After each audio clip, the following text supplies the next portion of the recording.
नमो नमः बच्चों, मैं हेमा दूत एक बार फिर से आप सभी का स्वागत करती हूँ हमारे संस्कृत के इस क्लास में। बच्चों, आज हम करने जा रहे हैं 8वीं कक्षा का संस्कृत विषय से 13वें पाठ का पहला सेशन और हमारे पाठ का नाम है हिमालय। हिमालय नाम से आप वाकिफ होंगे, भली भांति वाकिफ होंगे। बिल्कुल, हिमालय हमारे देश के सबसे ऊंचे पर्वतराज है। पर्वतों के राजा हम कह सकते हैं हिमालय पर्वत, जो हमारे भारतवर्ष को उत्तर दिशा से रक्षित करते हैं। उत्तर दिशा में एकदम पहाड़ की तरह खड़े हैं। पहाड़ जो है एकदम, जो बोलते हैं ना, सैनिक की तरह खड़े हैं, जो हमें उत्तर दिशा से आने वाली ठंड से, जो रूस साइड से जो ठंड आती है उस ठंड से बचाता है, दुश्मनों से बचाता है। तो इस पाठ में हम हिमालय पर्वत के बारे में और अधिक जानकारी प्राप्त करेंगे और यह किसने लिखा है वह भी हम जानेंगे। तो शुरुआत करते हैं हमारे आज के पहले स्लाइड से।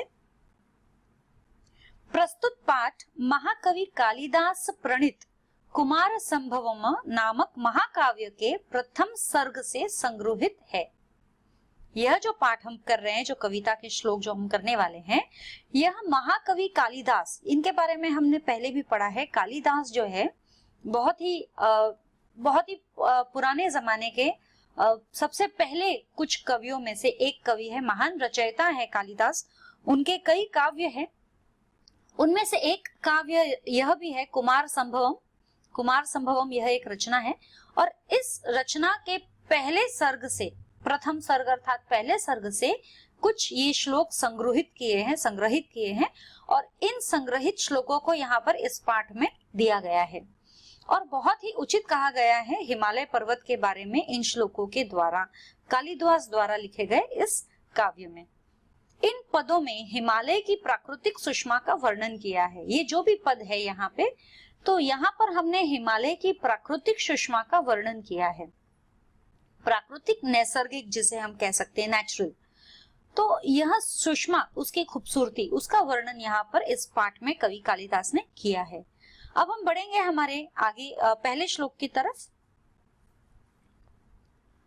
अस्त्युत्तरस्या दिशि देवतात्म हिमालयो नाम नगाधिराजः पूर्वापरो तोयनिधि वगाह्य स्थितः पृथ्व्या इव मानदंडः। अर्थात उत्तर दिशा में जो देवता समान हिमालय पर्वत है, उत्तर दिशा में जो पर्वतों के देवता समान जो हिमालय पर्वत है, वह पर्वत किस तरह से फैला हुआ है उसके बारे में बताया है। पूर्वापरोह यानी पूर्व और पश्चिम, मतलब ईस्ट और वेस्ट दोनों ही डायरेक्शंस में फैला हुआ है हमारा जो हिमालय पर्वत है। तोय निधि यानी जो दोनों समुद्र है हमारे दोनों तरफ, बे ऑफ बंगाल और अरेबियन सी, दोनों तरफ जो हमारे समुद्र है, वगाह्य स्थितः यानी उनमें घुसकर, दोनों समुद्रों में ऐसे पूरा फैला हुआ है और दोनों समुद्रों में घुसकर पृथ्व्या एवं मानदंडः, मानो वह हमारी पृथ्वी को माप रहा हो। मतलब पूरब पश्चिम का कितना अंतर है, मानो वह हमारी पृथ्वी को माप रहा हो। इस तरह से उत्तर दिशा में यह पर्वत जो देवता समान है, हिमालयो नाम है उसका, नगाधिराज है, उस नगाधिराज का, उस धीराज का मतलब अधिराज जो हम कहते हैं पर्वत, उसका नाम है हिमालय। तो अस्त्युत्तरस्याम मतलब हमारे, अस्य ने इस देश के, उत्तर दिशे ने दिशा, उत्तर दिशा में देवतात्मा यानी देव समान, हिमालयो नाम, हिमालय नाम का एक नगाधिराज, एक पर्वत है। नगाधिराज एक पर्वत है। पूर्वापरो यानी पूर्व और पश्चिम। तोयनिधि हमारे दोनों जो समुद्र है। वगाह्यम यानी कि वहां पर घुसा हुआ है। स्थितः पृथ्व्या मतलब वहां पर घुसा हुआ है, टिका हुआ है। पृथ्व्या एवं मानदंडः, और वो हमारी पृथ्वी को माप रहा है, मानो माप रहा है। तो इस तरह से हमारा यह पर्वतराज है। आगे बढ़ते हैं। अनंत रत्न प्रभवस्य यस्य हिमं न सौभाग्य विलोपी जातम एको हि दोषो गुण सन्निपाते निमज्जतिन्दोह किरणोश्विद्वांकः। अर्थात जैसे हम कहते हैं कि यदि किसी इंसान में बहुत सारे गुण ही गुण है और यदि कोई एक अवगुण उसमें मिल जाए तो वह सारे गुण जो है, गुणों के समूह, वे उस एक अवगुण को ढक देंगे। उसी प्रकार हिमालय पर्वत पर भी इतने गुण है, हिमालय पर्वत इतने गुणों से भरा हुआ है, इतने रत्न है वहां पर, इतने रत्न उत्पन्न होते हैं। ये सारे के सारे रत्न जो है बर्फ से ढक जाते हैं, लेकिन बर्फ उनकी शोभा को बिल्कुल कतई कम नहीं कर सकता है, कम करने में बिल्कुल सक्षम नहीं होता है।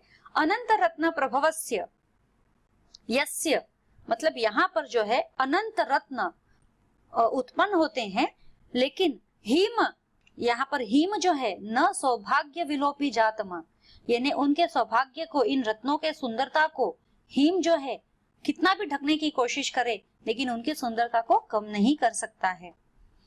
एको ही दोषो गुण सन्निपाते, जैसे कहते हैं ना कि गुण सन्निपाते अर्थात गुणों का समूह है। हिमालय पर्वत इतने गुणों का समूह है कि यदि उसमें एक अवगुण मिल जाए तो वह उसमें विलीन हो जाता है, निमज्जति यानी विलीन हो जाता है, उसी में संगलित हो जाता है, पता ही नहीं चलता है कि वह एक उसमें अवगुण है। और उसी प्रकार इंदोह किरणेश्विवांकः, जिस प्रकार जिस प्रकार चंद्रमा में धब्बा होता है, इंदोह, यह जो है आप देख सकते हो, यह जो वर्ड है, जस्ट मिनट, यह जो आप वर्ड देख सकते हो निमज्जतिन्दोह, तो ये निमज्जति, आधा ती का छोटा वाला इसमें रहेगा, यह हमारी एक संधि है। और इंदो, तो एक हमारा शब्द होता है यह, ठीक है, और दूसरा हमारा शब्द ई आएगा, इंदोह, ठीक है। तो निमज्जति इंदोह, इंदोह अर्थात चंद्र, चंद्र की किरणें इस प्रकार फैलती है कि वे सारी की सारी किरणें जो है इतनी प्रकाशमय होती है कि उसमें जो चंद्र का धब्बा होता है वह छिप जाता है। जैसे कोई अवगुण, बहुत सारे गुण जो है एक अवगुण को छुपा देते हैं, उसी प्रकार हिमालय पर्वत भी, उसमें उसका जो हिम है वह एक अवगुण है जो पूरा हिम से ढका हुआ है, लेकिन वो हिम, ढका हुआ हिम भी उसके अनेक रत्नों को छुपा नहीं पाते हैं, उस अनेक रत्न के गुणों को छुपा नहीं पाते हैं। बिल्कुल उसी प्रकार जिस प्रकार चंद्रमा की किरणें जो है इतनी रोशन होती है कि उसका धब्बा जो है वह विलीन हो जाता है, धब्बा दिखाई नहीं देता। आमेखलम संचरता घनाना छाया मधः सानुगताम निषेव्य उद्वेजिता वृष्टिभिराश्रयन्ते श्रृंगाणि यस्यातपवन्ति सिद्धाः। अर्थात कि आमेखलम संचरता, आमेखलम अर्थात मध्य भाग जो हम कहते हैं, मध्य भाग, जैसे मैंने कहा पूर्व और पश्चिम तक यह पूरा फैला हुआ है हिमालय, तो आमेखलम यानी मध्य भाग तक, संचरता यानी घूमते घूमते, घनाना, घनाना यानी बादल, तो ये जो बादल आते हैं जब मध्य भाग तक आते हैं तो ये पूरी छाया, छाया मधः, छाया मधः यानी जो छाया फैलाते, कहाँ फैलाते हैं, नीचे, अधः नीचे, यह भी एक संधि है। हाँ, छायाम और अधः, ठीक है, तो यह भी एक संधि है।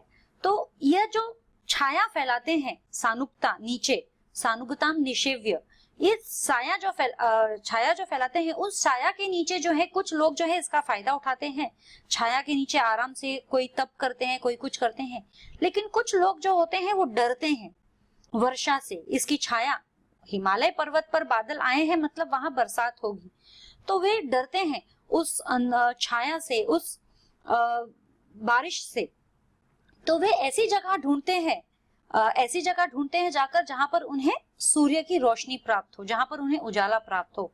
उद्देजिता वृष्टिभिराश्रयन्ते, मतलब यहाँ पे बरसात को देखकर आश्रय पाने के लिए वे ऐसी जगह पर जाते हैं, श्रृंगाणी, जहां पर धूप निकल कर आई हो, यस्ता तपवंती सिद्धा, जिस जगहों पर धूप निकल कर आई हो उस जगहों पर वे आश्रय लेने के लिए चले जाते हैं।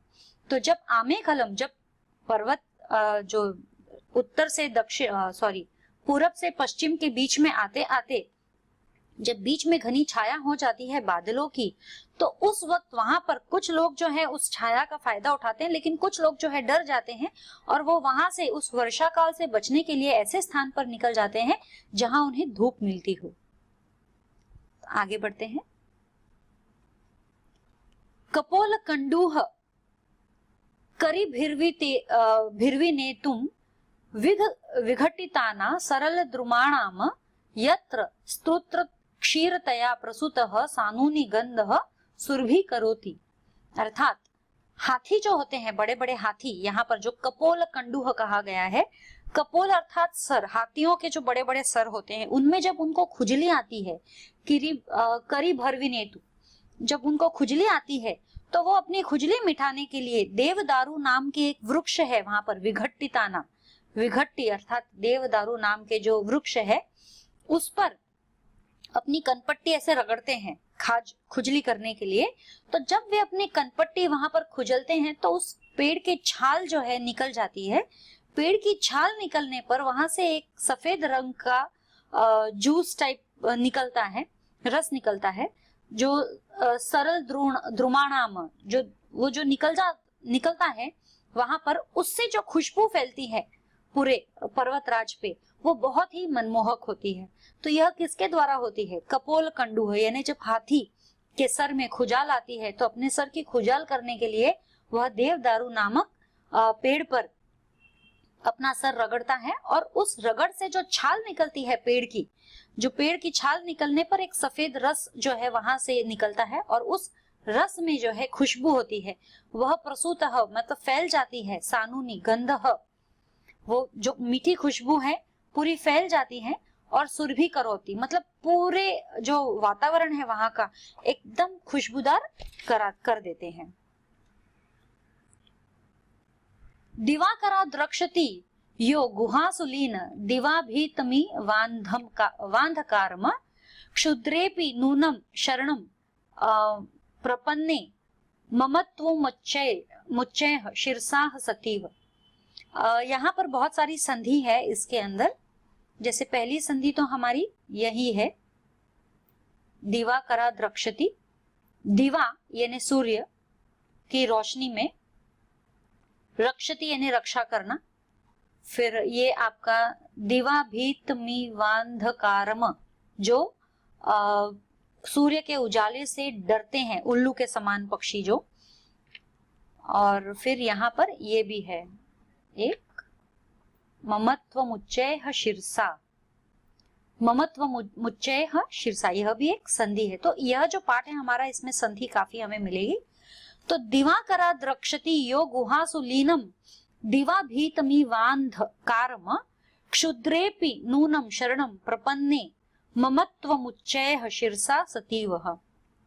यहाँ कहा गया है कि जिस प्रकार सूर्य की रोशनी से जो डरते हैं या सूर्य की रोशनी से बचने के लिए अंधकार वाली गुफाओं में जो छुप जाते हैं, और उन अंधकार वाली गुफाओं में जो रक्षा करते हैं, वे हिमालय पर्वत है।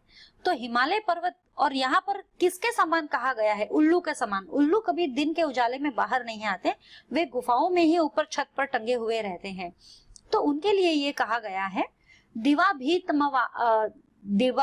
दिवाभीतमिवांधकारम। थोड़ा सा डिफिकल्ट लगता है इवन मुझे भी प्रोनाउंस करने में, लेकिन 3-4 बार होगा तो वो भी आपसे भी हो जाएगा। तो उस तरह से ये जो उल्लू के समान ये जो पक्षी है, ये दिन के उजाले से डरते हैं। ऐसे पक्षियों को भी, ऐसे छोटे तुच्छ पक्षियों को भी हिमालय पर्वत जो है अपने ममत्व की छाया से प्रेम बिखेरते हैं, और वे उन्हें भी आश्रय देते हैं, उनको भी शरण देते हैं। इसीलिए वहां पर हिमालय पर्वत में गुफाएं बनी हुई है जो अंधकार से भरी हुई है, और ये पक्षी जो है जो दिन के उजाले से डरते हैं, वे उस अंधकार में छुपे रहते हैं।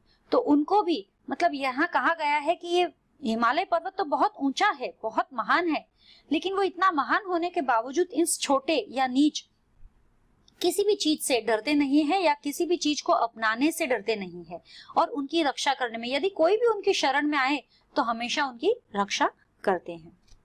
So what did we learn today बच्चों, आज हमने क्या सीखा? आज हमने हिमालय पर्वत, इसकी विशेषताओं के बारे में सीखा कि किस तरह से हिमालय पर्वत जो है अपनी अनेक विशेषताओं को लेकर माना जाता है सभी लोगों के बीच में, और इसके ऊपर बड़े बड़े कवियों ने कविताएं लिखी है। उनमें से एक कालिदास कवि है, रचयिता, और उन्होंने बहुत अच्छी तरह से हिमालय पर्वत के बारे में, उसके गुणों के बारे में, उसकी महानता के बारे में इस कविता में, इन श्लोकों के बारे में हमें बताया है। तो आज का ये सेशन हमारा यहीं पर समाप्त होता है। फिर मिलेंगे हम अगले सेशन में इसके क्वेश्चन आंसर्स को लेकर। तब तक के लिए धन्यवाद। शुभ दिन।